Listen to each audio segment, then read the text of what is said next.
ಶ್ರೀ ಗುರುಭ್ಯೋ ನಮಃ. ಆತ್ಮೀಯ ಶ್ರೀ ಬಸವೇಶ್ವರ ಜ್ಯೋತಿಷ್ಯ ಯೂಟ್ಯೂಬ್ ಚಾನಲ್ಗೆ ಆರ್ಥಿಕ ಸುಸ್ವಾಗತ. ಪ್ರೀತಿಯ ವೀಕ್ಷಕರೇ, ಫೆಬ್ರವರಿ ತಿಂಗಳ ಧನುಸ್ಸು ರಾಶಿಯ ಮಾಸ ಭವಿಷ್ಯವನ್ನು ನಾವು ನೋಡ್ತಾ ಇದ್ವಿ. ಧನುಸ್ಸು ರಾಶಿಯವರಿಗೆ ಯಾವ ಗ್ರಹದಿಂದ ಶುಭ ಇದೆ, ಯಾವ ಗ್ರಹದಿಂದ ಎಚ್ಚರಿಕೆಯಿಂದ ಇರಬೇಕು, ಏನು ಲಾಭ ಇದೆ ಅನ್ನುವಂಥದ್ದು. ಧನಸ್ಸು ರಾಶಾಧಿಪತಿಯಾಗಿರ್ತಕ್ಕಂತಹ ಗುರು ಶುಕ್ರನ ಮನೆಯಲ್ಲಿ ಸ್ಥಿತನಾಗಿದ್ದಾನೆ. ಒಂದು ಕಡೆ ಸಾಧಾರಣ ಲಾಭ, ಇನ್ನೊಂದು ಕಡೆ ನಷ್ಟ.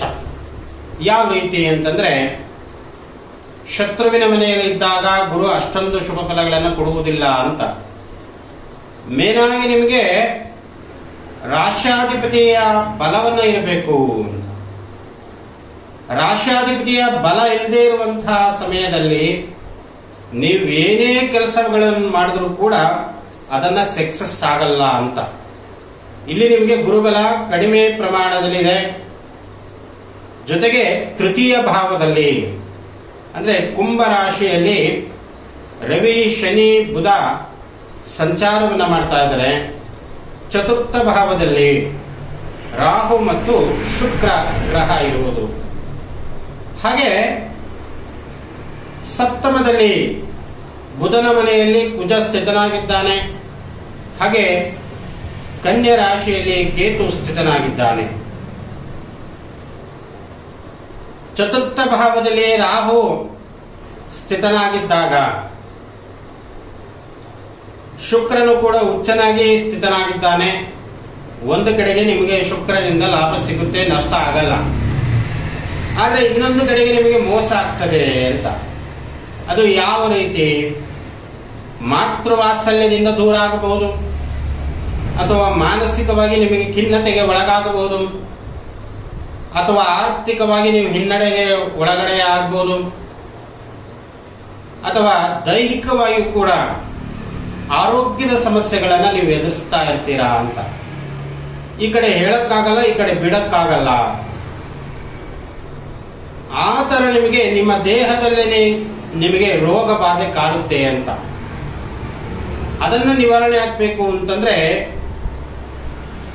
ಅರಳಿ ಮರಕ್ಕೆ ಪ್ರದಕ್ಷಿಣೆಯನ್ನ ಹಾಕಿ, ಅರಳಿ ಮರದ ಪೂಜೆಯನ್ನ ಮಾಡಿ, ಬೆಳಗ್ಗೆ ಬ್ರಾಹ್ಮಿ ಮುಹೂರ್ತದಲ್ಲಿ 5 ರಿಂದ 6 ಗಂಟೆ ಒಳಗಡೆ ನೀವು ಅರಳಿ ಮರಕ್ಕೆ ಪೂಜೆಯನ್ನು ಮಾಡಿದ್ರೆ ಖಂಡಿತವಾಗ್ಲೂ ಕೂಡ ನಿಮ್ಮ ರೋಗಗಳು ನಿವಾರಣೆ ಆಗ್ತವೆ ಅನ್ನುವಂಥದ್ದು.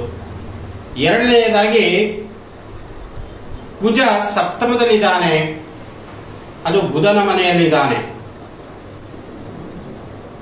ಕುಜ ನಿಮ್ಮ ರಾಶಿಯನ್ನ ವೀಕ್ಷಣೆ ಮಾಡ್ತಾ ಇದ್ದಾನೆ. ಆದ್ದರಿಂದ ನೀವು ವಾಹನದಿಂದ ಎಚ್ಚರಿಕೆಯನ್ನು ವಹಿಸಿಕೊಳ್ಬೇಕು.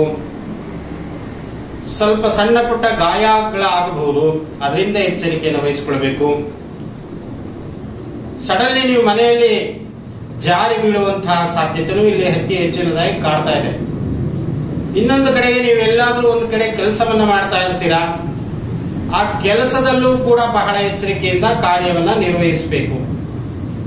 ಯಾವುದೋ ಒಂದು ಎಲೆಕ್ಟ್ರಿಕಲ್ ವರ್ಕ್ ಅನ್ನ ಮಾಡ್ತಾ ಇರ್ತೀರಾ, ಅಥವಾ ಯಾವುದೋ ಒಂದು ವಾಹನವನ್ನ ಸರ್ವಿಸ್ ಮಾಡ್ತಾ ಇರ್ತೀರಾ, ಅಥವಾ ಯಾವುದೋ ಒಂದು ಕೈಗಾರಿಕಾ ಉದ್ಯಮದಲ್ಲಿ ನೀವು ಮಾಡುವಂತಹ ಕಂಪನಿಗಳಲ್ಲಿ ವರ್ಕ್ ಮಾಡುವಂತಹ ಮಿಷಿನರೀಸ್ ಮೇಲೆ ಕೂಡ ಬಹಳ ಗಮನ ಇಟ್ಟು ಕೆಲಸವನ್ನು ಮಾಡಿಕೊಳ್ಬೇಕು ಅಂತ.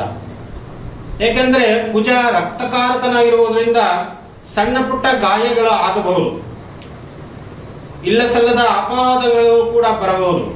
ಆದ್ರಿಂದ ಎಚ್ಚರಿಕೆಯನ್ನು ವಹಿಸಿಕೊಳ್ಳಿ. ಇನ್ನ ಗಣಪತಿ ಪ್ರಾರ್ಥನೆ ಮಾಡ್ಕೊಳ್ಳಿ. ಖಂಡಿತವಾಗ್ಲೂ ಕೂಡ ಷೇರು ಮಾರುಕಟ್ಟೆಯಲ್ಲಿ